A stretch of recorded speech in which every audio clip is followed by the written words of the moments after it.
Hey guys, in this video I want to talk to you a bit about one of the three characteristics of a noun that we identify when we decode or parse a noun. I want to talk to you about the gender of Latin nouns. Now, when it comes to gender, we have three choices.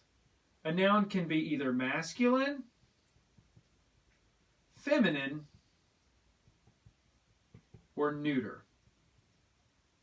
And in Latin, the term neuter or neuter simply means neither. In other words, it doesn't belong in the masculine category and it doesn't belong in the feminine category. It's a third category that we'll simply refer to as neuter or neither of these two.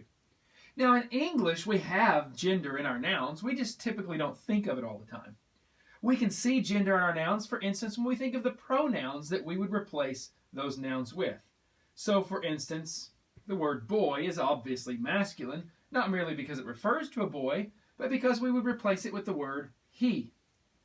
Then the word girl is obviously feminine because we would replace it with the noun she.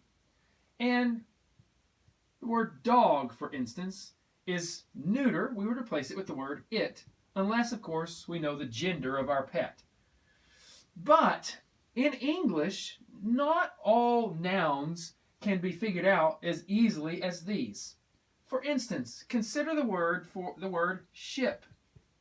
You might think that that's a neuter word, but most of the time in English when we talk about a ship or a particular boat, we call it a she, and therefore a ship is a feminine noun in English.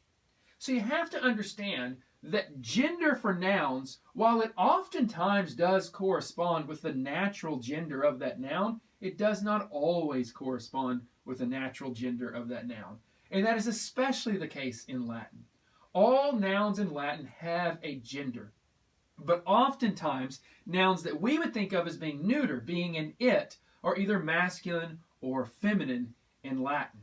So, the best way to learn the gender of a noun is to simply memorize the gender of a noun whenever you learn a new vocabulary word. Of course, you can see in some of the endings some hints as to what the gender is, but to be certain of the gender of a noun, memorize that gender every time you memorize a new vocabulary word.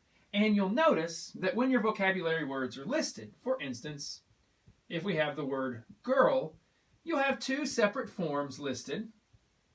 This is the nominative singular form, this is the genitive singular form, and then in parentheses you would see an F telling you that this word is feminine. Every time you learn a new noun in your vocabulary list, you need to memorize whether it's masculine, feminine, or neuter. Hope this has been helpful. I'll see you next time.